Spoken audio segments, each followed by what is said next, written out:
जूठा खाना निषेध है, ऐसे व्यक्ति का जूठा नहीं खाना। गुरु जी ने क्या कहा? ऐसे व्यक्ति का। अब उसमें सब आ गए भाई, उसमें आपका पति भी आ गया, बाहर वाला भी आ गया, भगत भी आ गया, सब आ गया। ऐसे व्यक्ति का जूठा नहीं खाना जो शराब, मांस, तमाकू, अंडा, बियर, अफीम, गांजा आदि का सेवन करता हो। नंबर 10, नियम नंबर 10 संत रामपाल जी की भक्ति को सफल करने के लिए नियम नंबर 10, सत्यलोक गमन, देहांत के बाद क्रियाकर्म निषेध।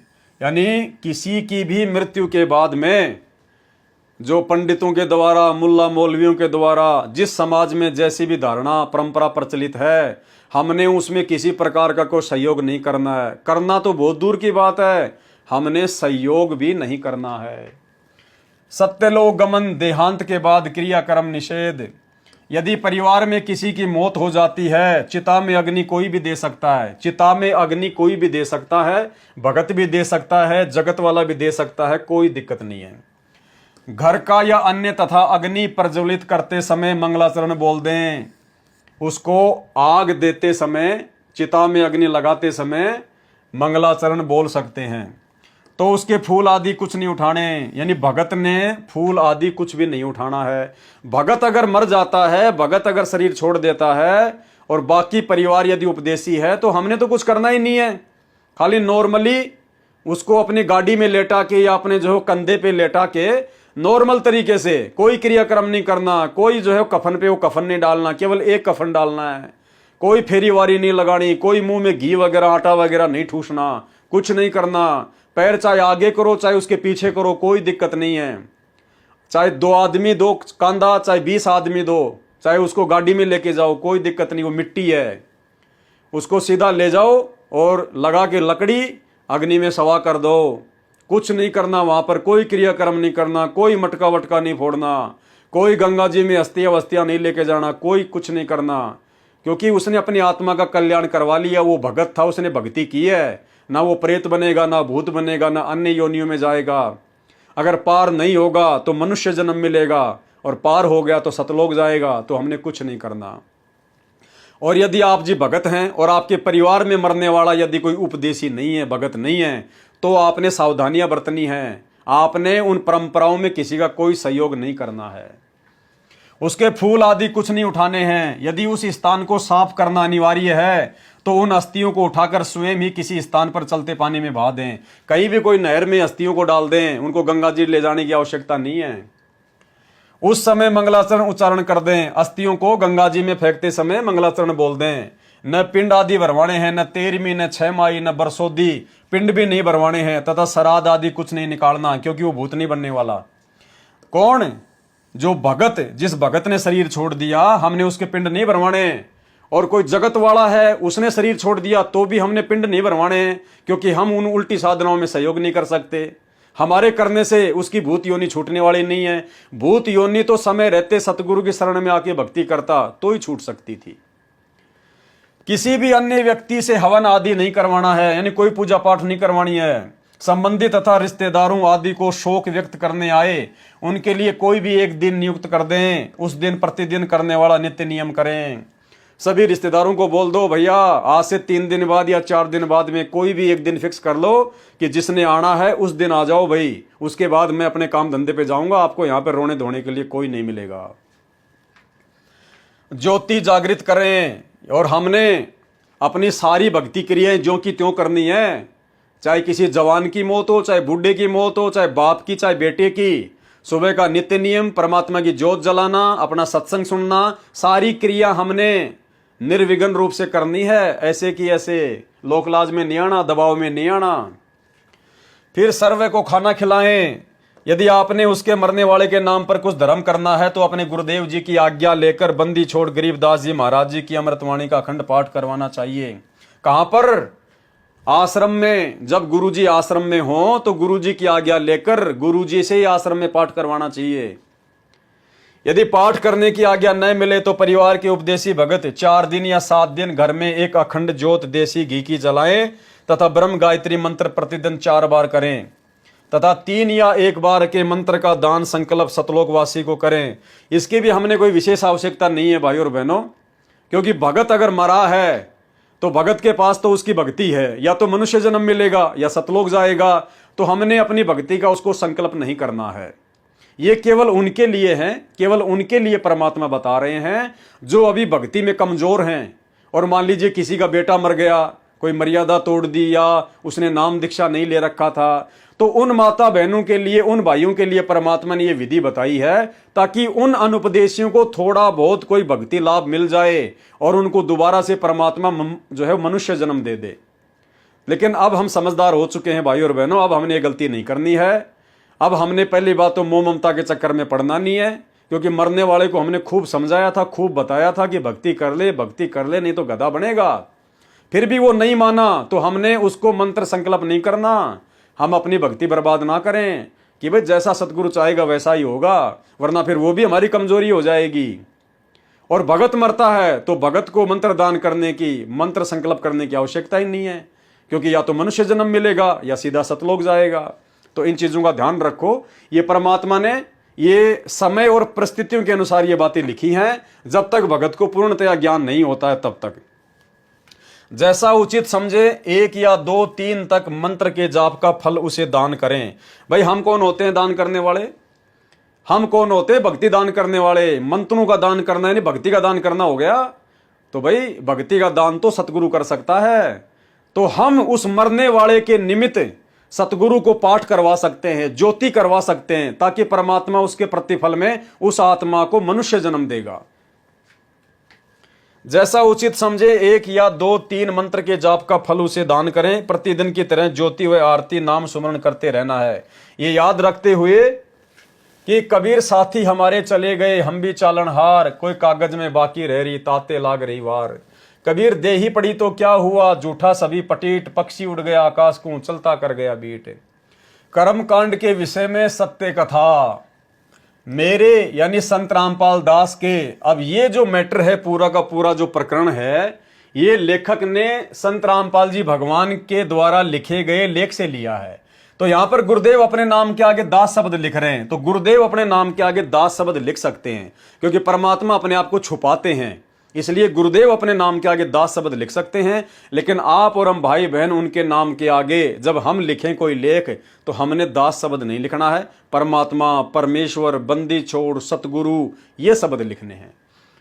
मेरे यानी संत रामपाल दास के पूज्य गुरुदेव स्वामी रामदेवानंद जी महाराज को 16 वर्ष की आयु में किसी महात्मा के सत्संग सुनने से वैराग्य हो गया था। एक दिन वे खेतों में गए हुए थे, पास में ही वन था। वे वन में जाकर किसी मृत जानवर की हड्डियों के पास अपने कपड़े फाड़कर फेंक जाते हैं और स्वयं महात्मा जी के साथ चले जाते हैं। जब उनकी खोज हुई तो उनके घर वालों ने देखा कि वन में हड्डियों के पास फटे हुए कपड़े पड़े हैं, तो उन्होंने सोचा कि किसी जंगली जानवर ने उन्हें खा लिया है। उन कपड़ों तथा हड्डियों को उठाकर घर पर ले आते हैं और अंतिम संस्कार कर देते हैं। उसके बाद में 13वीं तथा 6 माही करते हैं और फिर श्राद्ध शुरू हो जाते हैं। जब मेरे पूज्य गुरुदेव बहुत बूढ़े हो चुके थे तो वे एक बार घर पर गए। तब उन घर वालों को यह पता चला कि ये तो जीवित है और घर छोड़कर चले गए थे। उन्होंने बताया कि जब ये घर छोड़कर चले गए थे तो इनकी खोज हुई, जंगल में इनके कपड़े मिले, उनके पास कुछ हड्डियां पड़ी थी। तो हमने सोचा कि किसी जंगली जानवर ने इनको खा लिया है और उन कपड़ों तथा हड्डियों को घर पर लाकर अंतिम संस्कार कर दिया। फिर मैंने, संत रामपाल दास ने, मेरे पूज्य गुरुदेव के छोटे भाई की पत्नी से पूछा कि जब हमारे पूज्य गुरुदेव घर छोड़कर चले गए थे तो तुमने पीछे से क्या किया? उसने बताया कि जब मैं ब्याही आई थी, यानी जब मेरी शादी हुई थी, तो उस समय मुझे इनके श्राद्ध निकलते हुए मिले थे।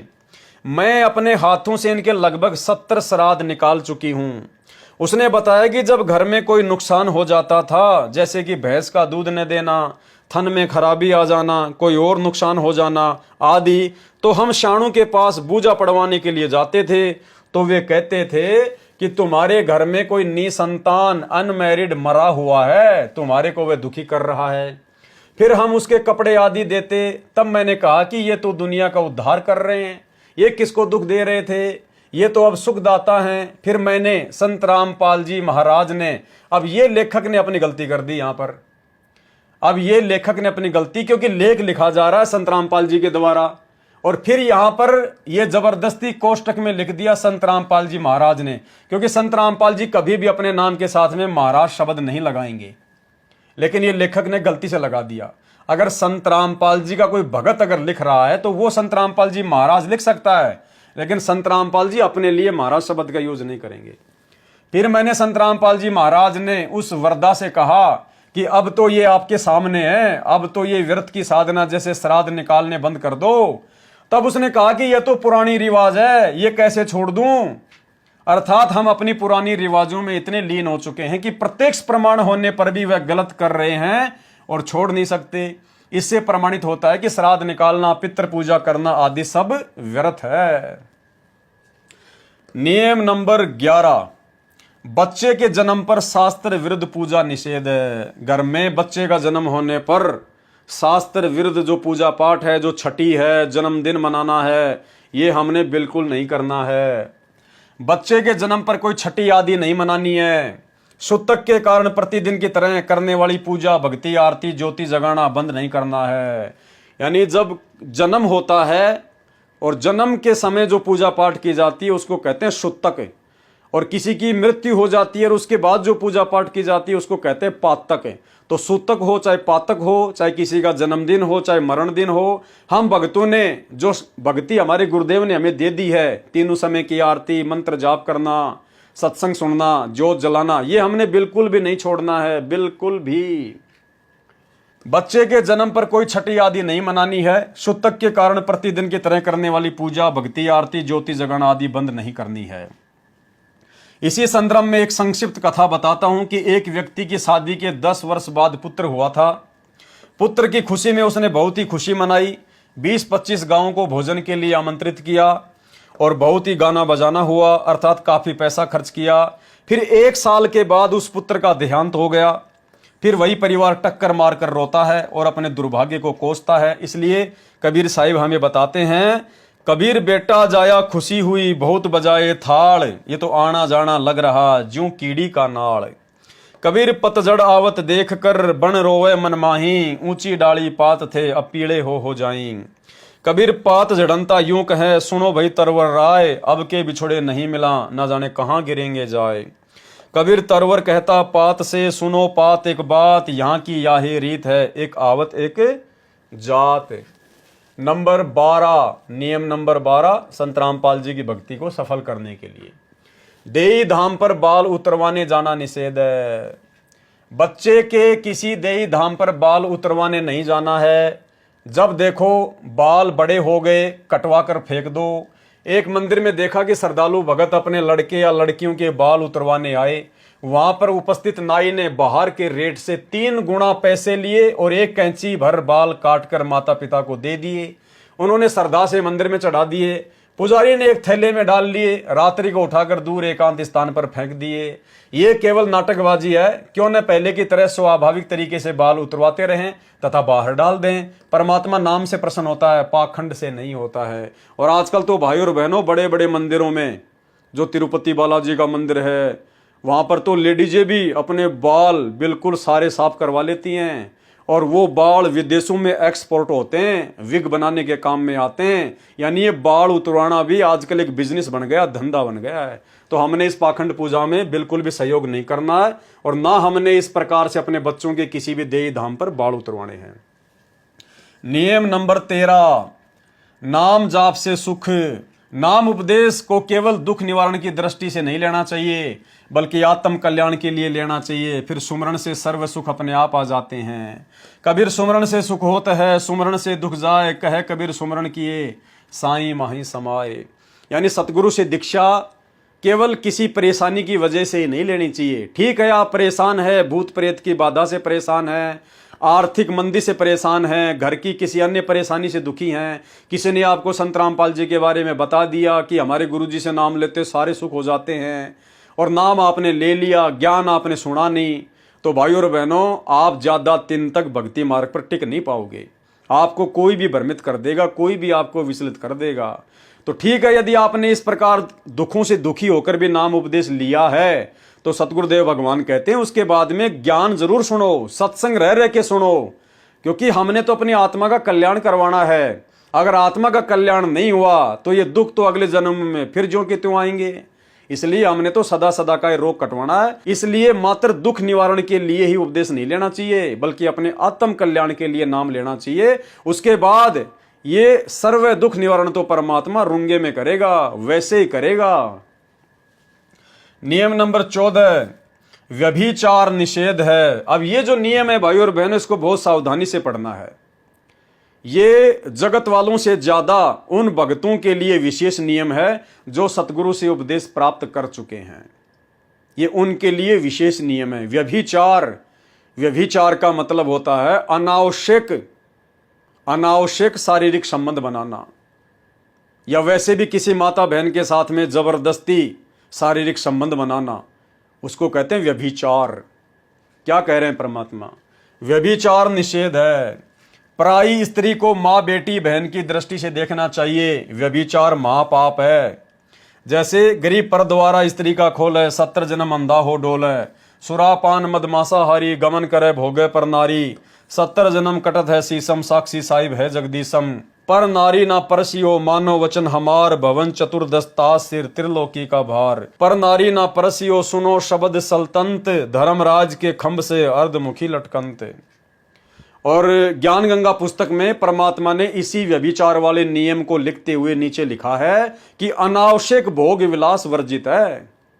यानी जो भगत भाई बहन उपदेश प्राप्त हैं, सतगुरु से उपदेश ले चुके हैं और जिनके बेटा बेटी हो चुके हैं, तो परमात्मा ने उसके बाद अनावश्यक भोग विलास के लिए मना किया है। उसके बाद भी यदि आप भोग विलास करते हैं तो समझिए आप जी एक आत्मा की प्रतिदिन हत्या कर रहे हैं। इतना भार आपके सिर पे चढ़ रहा है भक्ति करते करते भी। नियम नंबर 15, निंदा सुनना व करना निषेध है। भक्ति मार्ग में आने के बाद में अपने गुरु की निंदा करना या गुरु की निंदा सुनना, ये तो निषेध है ही है। हमने किसी अन्य व्यक्ति की भी भूलकर निंदा नहीं करनी है भगत बनने के बाद में। अपने गुरु की निंदा भूलकर भी न करें और नहीं सुने। सुनने से अभिप्राय है यदि कोई आपके गुरुजी के बारे में मिथ्या बातें करे तो आपने लड़ना नहीं है, बल्कि यह समझना चाहिए कि यह बिना विचारे बोल रहा है, अर्थात झूठ कह रहा है। गुरु की निंदा सुने जो काना, ताको निश्चय नरक निदाना। और अपने मुख निंदा जो कर ही, शुक्र समान गर्भ में पढ़ी। जो अपने मुंह से अपने गुरुजी की निंदा करता है, कहते हैं वो तो कुत्ते और सूअर की योनि में जाएगा। और कहते हैं गुरु की निंदा सुने जो काना, जो अपने गुरुजी की निंदा कानों से भी सुनता है, कहते हैं उसको भी नरक मिलेगा। अब सुनने का अभिप्राय क्या बताया परमात्मा ने? जैसे आप किन्हीं लोगों के बीच में बैठे हैं, आप किसी ट्रेन में यात्रा कर रहे हैं, किसी बस में यात्रा कर रहे हैं और कोई ज्ञान चर्चा चल गई और कोई व्यक्ति आपके गुरुजी के बारे में झूठ कह रहा है, निंदा कर रहा है, चुगली कर रहा है, उल्टी सीधी बातें कह रहा है, तो आप लोगों ने उनकी बातों का बुरा नहीं मानना, आपने उनकी बातों को अपने दिल पे नहीं लेना। वो चाहे कितना ही गुरुजी के बारे में उल्टा बोले कि तुम्हारा गुरु तो व्यभिचार करता है, मैं तुम्हारे गुरुजी के गांव का हूं, तेरा गुरु और मैं दोनों एक स्कूल में पढ़ा करते थे, मैं अच्छे से जानता हूं, वो बीड़ी पिया करता था, शराब पिया करता था, यानी वो कुछ भी कहे, हमने उसकी बातों को बिल्कुल महत्व नहीं देना है। तो इस प्रकार से वो कह रहा है और हम सुन रहे हैं, लेकिन हमारे दिल में कोई जगह नहीं बन रही कि यार ये नादान है, मूर्ख आदमी है, मेरे से ज्यादा मेरे गुरुजी को जानता है क्या, ये निकम्मा आदमी झूठ बोल रहा। तो हमने उसकी बातें सुनकर भी नहीं सुनी, यानी हमने उसकी बातों को अनदेखा कर दिया। और एक होता है कि वो व्यक्ति कह रहा है और हमारे अंदर कच्चापन आ गया कि यार हो सकता है यार ये गुरुजी का गांव का है, ये झूठ क्यों बोलेगा, हो सकता है हमारे गुरुजी ने ऐसा काम किया हो। तो आपने वो बातें सुन ली और सुन ली तो अगला जन्म कुत्ते का और सूअर का। तो कहते हैं गुरु की निंदा सुने जो काना, ताको निश्चय नरक निदाना। अपने मुख निंदा जो करी, शुक्र समान गर्भ में पढ़ी। निंदा तो किसी की भी नहीं करनी है और ना ही सुननी है, चाहे वह आम व्यक्ति ही क्यों ना हो। कबीर साहब कहते हैं तिनका कभू ना निंदिए जो पांव तड़े होए, कबहू ऊंट आखन पड़े पीर गनेरी होई। गुरुदेव कहते हैं निंदा तो हमने किसी रास्ते के तिनके की भी नहीं करनी है। ना जाने कब हवा चले और वो उठकर हमारी आंख में गिर जाए और बहुत पीड़ा हो जाती है। तो कहते तिनका कबू ना नींदिए जो पांव तले होए, कब हूं उठ आंखन गिरे फिर पीड़ा गनेरी होई।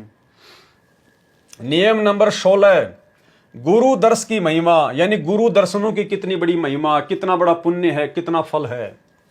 सत्संग में समय मिलते ही आने की कोशिश करें तथा सत्संग में नखरे मान बढ़ाई करके नहीं आना चाहिए, अपितु अपने आप को एक बीमार समझ कर आना चाहिए। जैसे बीमार व्यक्ति चाहे कितने पैसे वाला हो, चाहे उच्च पदवी वाला हो, जब अस्पताल में जाता है तो उस समय उसका मकसद केवल रोग मुक्त होना होता है। जहां डॉक्टर लेटने को कहे लेट जाता है, बैठने को कहे बैठ जाता है, बाहर जाने का निर्देश मिले बाहर चला जाता है, फिर अंदर आने के लिए आवाज आए चुपके से अंदर आ जाता है। ठीक इसी प्रकार यदि आप सत्संग में आते हो तो आपको सत्संग में आने का लाभ मिलेगा, अन्यथा आपका आना निष्फल है। सत्संग में जहां बैठने को मिल जाए वहीं बैठ जाएं, जो खाने को मिल जाए वही परमात्मा कबीर साहिब की रजा से प्रसाद समझकर खाकर प्रसन्न चित्त रहें। अब इसमें थोड़ी सी हमने सावधानी बरतनी पड़ेगी भाई और बहनों, क्योंकि वर्तमान में हमारे गुरुदेव भगवान आश्रमों में नहीं है। वर्तमान में हमारे गुरुदेव भगवान हिसार जेल में शरीर रूप में बैठे हुए हैं और उन्होंने हमें सत्संग कर करके मेमोरी में भर के टीवी चैनलों पे आ रहे हैं, मेमोरी कार्ड में भरे हुए हैं। हमें उन्होंने बहुत सारे सत्संग अपने डीवीडी में, सीडी में जगह जगह उपलब्ध करवा रखे हैं। तो गुरु जी की गैर हाजिरी में आपने सत्संग सुनने के लिए किसी भी आश्रम में नहीं जाना चाहिए। और वैसे भी वर्तमान में गुरुदेव भगवान के नाम की आड़ में जो जगह जगह ये सतलोक आश्रम खोल दिए गए हैं, यहाँ केवल सिवाय पाखंड के और कुछ नहीं हो रहा है। आप भक्तों के समय की और समासों की बर्बादी के अलावा कुछ नहीं हो रहा, आपकी मर्यादा तुड़वाने के अलावा वहां पर कुछ नहीं हो रहा है। तो भाई और बहनों, वर्तमान में इन फर्जी आश्रमों में जाने से बचें। परमात्मा ने हमें घर घर में सत्संग उपलब्ध करवा रखे हैं। आप यूट्यूब पर सुनिए, फेसबुक पर सुनिए, मेमोरी कार्ड में है, आपके मोबाइल में है। आपने सत्संग के लिए कहीं जाने की आवश्यकता नहीं है। हाँ, बकवाद करने के लिए आप जाना चाहें तो आश्रमों में जाइए, घूमने के लिए, मनोरंजन के लिए, टाइम पास के लिए जाना चाहते हैं तो आपकी मर्जी है। अगर आप ये कहते हैं कि मैं सत्संग सुनने जाता हूं तो यह आपकी सबसे बड़ी महामूर्खता है। ना तो उन आश्रमों में सत्संग होता है, और यदि सत्संग वहां पर सीडी डीवीडी में लगा भी दिया जाएगा, उस भीड़ में आप उस प्रकार शांति से सत्संग नहीं सुन सकते जिस शांति से आप अपने घर पर बैठकर सुन सकते हैं। तो जिस सत्संग को सुनने के लिए, भीड़ भाड़ वाले सत्संग को सुनने के लिए, शोर शराबे वाले सत्संग को सुनने के लिए आप जी अपने घर से सैकड़ों रुपया किराया का लगा के और 100, 200, 500 किलोमीटर की यात्रा तय करके अपना समय बर्बाद करके जा रहे हैं, अरे उतने में तो आप अपने घर पे बैठ के पूरी सीडी देख लोगे, पूरे 20 सत्संग सुन लोगे शांति से। तो वर्तमान में जो ये कहता है कि मैं सत्संग सुनने जा रहा हूं, तो भाई वो झूठ बोल रहा है, वो पाखंड कर रहा है। सत्संग भगवान ने घर घर में दे रखे हैं, सत्संग सुनने के लिए कहीं जाने की आवश्यकता नहीं है। ये सोशल मीडिया क्यों दिए भगवान ने? जब हमारे गुरुजी किसी आश्रम में होंगे सशरीर, उस समय हम जाएंगे आश्रम में, उस समय उनके मुख कमल से सत्संग सुनेंगे, उसका लाभ मिलेगा। वे हमें आशीर्वाद देंगे, उसका लाभ मिलेगा। साक्षात अपने गुरुजी के दर्शन करेंगे, साधु दर्शन का लाभ मिलेगा। और वर्तमान में गुरुजी जेल में बैठे हैं, ना तुम्हें साक्षात गुरुजी दर्शन दे रहे, ना साक्षात गुरुजी अपने मुख कमल से हमें सत्संग सुना रहे, ना गुरुजी हमें आशीर्वाद दे रहे। तो भाई वो आशीर्वाद तो घर पर भी ले लो, टीवी से, मोबाइलों में रोजाना मिलता है हर सत्संग के बाद में। तो वर्तमान में सिवाय दान धर्म के नाम पर, ज्योति पाठ के नाम पर लुटने पिटने के अलावा, अपनी मर्यादा तोड़ने के अलावा उन आश्रमों में कुछ भी नहीं है। बाकी आपकी मर्जी है, धक्के खाने तो खाओ, परमात्मा किसी के साथ जबरदस्ती नहीं करेगा। कबीर संत मिलन को चालिए तज माया अभिमान, जो जो कदम आगे रखे तो त्यों यज्ञ समान। अब आप जी इन आश्रमों में जाते हो, आपको संत कहाँ मिल रहा है?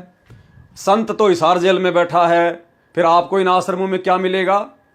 आप जी इन आश्रमों में जाओगे तो आपको वर्तमान में क्या मिलेगा? ये वाणी उस समय के लिए जब आपके गुरु आश्रम में हों, तो आपको संत मिलन का लाभ मिलेगा। अब संत तो बैठा हिसार जेल में, और वहां आश्रमों में बैठे वो ठग, संत के परिवार वाले, वो कोऑर्डिनेटर, बड़े बड़े भगत ज्योति पाठ के पैसों की उम्मीद में, तो वहां तो ठग बैठे हैं, पाखंडी बैठे हैं, वहां आपको क्या मिलेगा? संत मिलन को चालिए तज माया अभिमान, जो जो कदम आगे रखे वो ही यज्ञ समान। कबीर संत मिलन को जाइए दिन में कई कई बार, आसोज के मेघ ज्यों घना करे उपकार। ये वाणियां उस समय के लिए हैं जब वो पूर्ण तत्वदर्शी संत आश्रम में बैठा हो। कबीर दर्शन साधु का परमात्मा आवे याद, लेखे में वही घड़ी बाकी के दिन बर्बाद। कबीर दर्शन साधु का मुख पर बसे सुहाग, दर्श उन्हीं को होते हैं जिनके पूर्ण भाग। नियम नंबर 17, ये बहुत ही ज्यादा इंपॉर्टेंट है भाई और बहनों, ध्यान से सुनना। इस नियम को ढंग से फॉलो किए बिना आप जी जिंदगी में सतलोक नहीं जा सकते, आपकी भक्ति बन ही नहीं सकती। और इस नियम को वर्तमान में संत रामपाल जी की 90% संगत फॉलो नहीं कर रही है। इन आश्रमों में जाने वाले भगत इस नियम को बिल्कुल भी फॉलो नहीं कर रहे, ना अपने घर पर और ना उन आश्रमों में। नियम नंबर 17, गुरु महिमा। यदि कहीं पर पाठ या सत्संग चल रहा हो या वैसे गुरुजी के दर्शनार्थ जाते हो तो सर्वप्रथम गुरुजी को दंडवत लंबा लेटकर प्रणाम करना चाहिए। क्या आदेश दिया जा रहा है भाइयों और बहनों, शब्दों को ध्यान से पकड़ना। यदि आप अपने गुरुजी के दर्शनों के लिए या गुरुजी के मुख कमल से सत्संग सुनने के लिए किसी आश्रम में जाते हो, यानी पहली बात तो हमने केवल उसी आश्रम में जाना है, उसी वक्त हमने आश्रम में जाना है जब आश्रम में हमारे गुरुजी हों। अरे होंगे तभी तो दर्शन होंगे, तभी तो हम उनके मुख कमल से सत्संग सुनेंगे। तो उस समय आपने क्या करना है? सबसे पहले अपने गुरुजी को लंबा लेटकर दंडवत प्रणाम करना है। अब इन आश्रमों में कोई भी अपने गुरुजी को लंबा लेट के दंडवत प्रणाम नहीं करता है, क्योंकि यहां पर अकेले गुरुजी का नाम है, जबकि इन आश्रमों में हर जगह दंडवत स्थान पर, प्रणाम करने वाले स्थान पर गुरुजी की अकेले की फोटो नहीं है। जगह जगह वो दाढ़ी मूछ वाले की फोटो और गुरुजी की फोटो, गुरुजी को नीचे बैठा रखा है, दाढ़ी मूछ वाले कबीर जी की नकली फोटो ऊपर लगा रखी है, गुरु गोविंद की फोटो। सब लोग उसी को दंडवत मारते हैं, उसी को दंडवत करते हैं, जबकि भक्ति मार्ग में विधान है केवल अपने गुरुजी को ही दंडवत करना है। इसी नियम में लिख रखा है गुरुजी ने साफ साफ, केवल अपने गुरुजी को ही दंडवत प्रणाम किया जाता है। बाकी अन्य जो भी महापुरुष हैं, जो पहले हो चुके हैं, जो आज केवल फोटोओं में हैं, केवल उनको प्रणाम करना है हाथ जोड़ के, केवल प्रणाम, उनको दंडवत प्रणाम नहीं करना। अन्यथा आपके कितने बाप हो गए। अरे दंडवत प्रणाम केवल अपने गुरु को किया जाता है।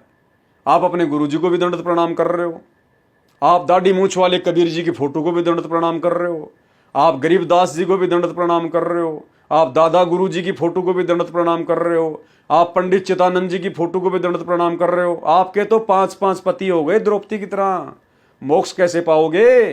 ये तो व्यभिचारणी भक्ति हो गई, वैश्या भक्ति। क्या कह रहे हैं परमात्मा? यदि कहीं पर पाठ या सत्संग चल रहा हो, कब? जब आपके गुरुजी आश्रम में हो या वैसे गुरुजी के दर्शनार्थ जाते हो तो सर्वप्रथम क्या कह रहे हैं गुरुजी? सर्वप्रथम क्या करना है? तो सबसे पहले गुरुजी को दंडवत प्रणाम, लंबा लेटकर दंडवत प्रणाम करना चाहिए। उसके बाद क्या करना है? बाद में सदग्रंथ साहिब व तस्वीरें, कौन कौन सी तस्वीरें? जैसे साहिब कबीर की मूर्ति, यानी वो दाढ़ी मूछ वाली फोटो, गरीबदास जी की व स्वामी रामदेवानंद जी व गुरु जी की मूर्ति को प्रणाम करें, जिससे श्री भावना बनी रहेगी। दंडवत प्रणाम करने का आदेश केवल अपने गुरु जी को है। अरे वहां तो आश्रमों में तो जगह जगह वो दाढ़ी मूछ वाला कबीर, दाढ़ी मूछ वाला कबीर, वहां तो व्यभिचारणी भक्ति है, वैश्या भक्ति हो रही है, पतिव्रता पद की भक्ति नहीं है वहां पर। इस भक्ति मार्ग में यदि सफलता प्राप्त करनी है, मोक्ष प्राप्त करना है, केवल एक मात्र अपने सतगुरु को दंडवत प्रणाम करने का विधान है। आप लोगों से क्या करवाया जा रहा है? अब आगे क्या कह रहे हैं परमात्मा? मूर्ति को प्रणाम करें जिससे श्री भावना बनी रहेगी। मूर्ति पूजा नहीं करनी है, केवल प्रणाम करना है। केवल प्रणाम करना पूजा में नहीं आता, यह तो भगत की श्रद्धा को बनाए रखने में सहयोग देता है। यानी बाकी फोटोओं के आगे मात्र हाथ जोड़ना है, और हाथ जोड़ना कोई पूजा में नहीं आता है। हाथ तो हम अपने रिश्तेदार के आगे भी जोड़ते हैं, भक्तों के आगे भी जोड़ते हैं, सत साहेब। तो हाथ जोड़ना केवल पूजा में नहीं आता, लेकिन दंडवत प्रणाम करना पूजा में आता है। और क्या कह रहे हैं यहां परमात्मा? पूजा तो केवल वक्त गुरु व मंत्र की करनी है जो पार लगाएगा। तो पूजा किसकी करनी है? वक्त गुरु की। वक्त गुरु कौन है? सतगुरु रामपाल जी। और थोड़ी देर पहले दास ने आपको क्या पढ़ाया था कि पूजा तो बंदी छोड़ कबीर परमेश्वर की करनी है। और यहां क्या कहा जा रहा है? पूजा तो वक्त गुरु व मंत्र जाप की करनी है। तो कौन हुए वक्त गुरु? स्वयं कबीर भगवान, कबीर परमात्मा। भाइयों और बहनों, केवल इसी प्रकार से संकेत ही मिलेंगे। इसीलिए परमात्मा कहते हैं शब्द सैन सतगुरु की पहचान है, पावे अटल सुहागरे। गुरुजी स्पष्ट रूप से खोल के नहीं बताएंगे, ये संकेत हैं जो उन्होंने कर दिए कि दंडवत प्रणाम केवल अपने गुरुजी को करना अगर भक्ति सफल करनी है तो। अगर वो नकली कबीर जी की फोटो को, गरीबदास जी की फोटो को, दादा गुरु जी की फोटो को दंडवत प्रणाम किया तो समझो आप उनकी पूजा कर रहे हैं। और भाई पूजा तो केवल अपने पति की, अपने वक्त गुरु की करनी होती है, अन्य किसी को दंडवत नहीं करना होता है। कबीर गुरु गोविंद दोनों खड़े किसके लागू पाए, बलिहारी गुरु अपना जिन गोविंद दियो बताए। देखो वाणी क्या बोल रही है, कबीर गुरु गोविंद दोनों खड़े किसके लागू पाए, तो बलिहारी गुरु अपना जिन गोविंद दियो मिलाए। केवल अपने गुरु जी को ही प्रणाम करना है। और दास आपको बार बार वो वीडियो सुनाता है जो परमात्मा हमें कहते हैं, गुरुदेव भगवान, कि जब तुम त्रिकुटी पर जाओगे वहां तुम्हारी परीक्षा होगी कि तुमने अपने गुरु जी को क्या समझा, अपने गुरु जी को तुमने क्या मान रखा है, तुमने अपने गुरु जी के साथ में कैसा व्यवहार किया, वहां पे परीक्षा होगी। और क्या बताया गुरु जी ने छोटे से वीडियो के माध्यम से, कि मान लीजिए तुम त्रिकुटी पे गए, पहली बात तो हमें पता ही नहीं चलेगा कि हम त्रिकुटी पे आ गए। हमें तो ऐसा लगेगा जैसे हम किसी सत्संग में जा रहे हैं, किसी भगत भाई के घर पे जा रहे हैं। तो वर्तमान में हमने यही सोच के भक्ति करनी चाहिए कि मैं त्रिकुटी पे खड़ा हूं, तभी हम सफल हो पाएंगे, गलतियां करने से बच पाएंगे। तो गुरुदेव कहते हैं कि जब तुम त्रिकुटी पर जाओगे और वहां मान लो एक तरफ तो ये दास खड़ा है, कौन, गुरुजी अपने लिए कह रहे हैं, एक तरफ तो ये संत रामपाल दास खड़ा है, और मेरे बराबर में जिसको तुम कबीर भगवान मानते हो, दाढ़ी मूंछ वाला, वो अपना ओरिजिनल रूप में आ जाए। एक तरफ तो हमारे गुरुजी खड़े हैं और एक तरफ संगत जिसे नादानी में कबीर मानती है दाढ़ी मूंछ वाले को, वो दाढ़ी मूंछ वाला रूप आ जाए और दोनों खड़े हो जाए। तो कहते हैं किसके लागू पाए, तो कहते हैं बलिहारी गुरु अपना जिन गोविंद दियो बताए। तो गुरुदेव कह रहे हैं केवल अपने गुरुजी के ही पैरों में पड़ना है, अपने गुरुजी को ही दंडवत करना है। उसकी तरफ अगर झांक भी लिया, फोटो नहीं, फोटो वाला कबीर नहीं, अगर फोटो से निकल के अगर ओरिजिनल भी बन के आ जाए वो दाढ़ी मूंछ वाला और गुरुजी के बराबर में आके खड़ा हो जाए, तो गुरुजी आदेश दे रहे हमें कि आपने अपने गुरुजी के अलावा अगर उसकी तरफ देख भी लिया, उसको दंडवत करना तो बहुत दूर की बात है। अगर आपने उस ओरिजिनल कबीर दाढ़ी मूंछ वाले की तरफ अगर देख भी लिया, उसी समय फेल हो जाओगे। और फिर गुरुजी कह रहे हैं यहां भी ऐसा ही है। यहां का मतलब वर्तमान में हम जो भक्ति कर रहे हैं, इस भक्ति जीवन में भी ऐसा ही है। इसलिए तो हम सत्सेवकों ने उस कबीर की फोटो को फाड़ फाड़ के अपने घर से निकाल दिया कि हमारे असली कबीर तो ये है, ना रहेगा बांस और ना बजेगी बांसुरी। तो बताइए आप लोग तो फंसे फंसाए पड़े हो, जो इन आश्रमों में जाते हो, जो इन आश्रमों में जाते हैं वो भाई तो फंसे फंसाए पड़े हैं। आपके सामने अगर वो दाढ़ी मूंछ वाला आ जाए तो आप तो तुरंत उसके पैरों में जा पड़ोगे।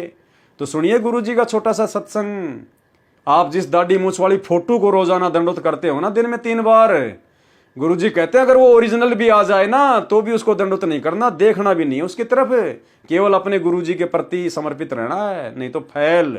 तो भाई आप तो फेल हुए पड़े हो सारे के सारे। आपको क्या सिखाया जाता है इन आश्रमों में? आश्रमों में सात संगतियां नहीं है, आश्रमों में ज्ञान चर्चा नहीं है, इसलिए दास उनको पाखंड का गढ़ कहता है। तो सुनिए गुरुजी का सत्संग।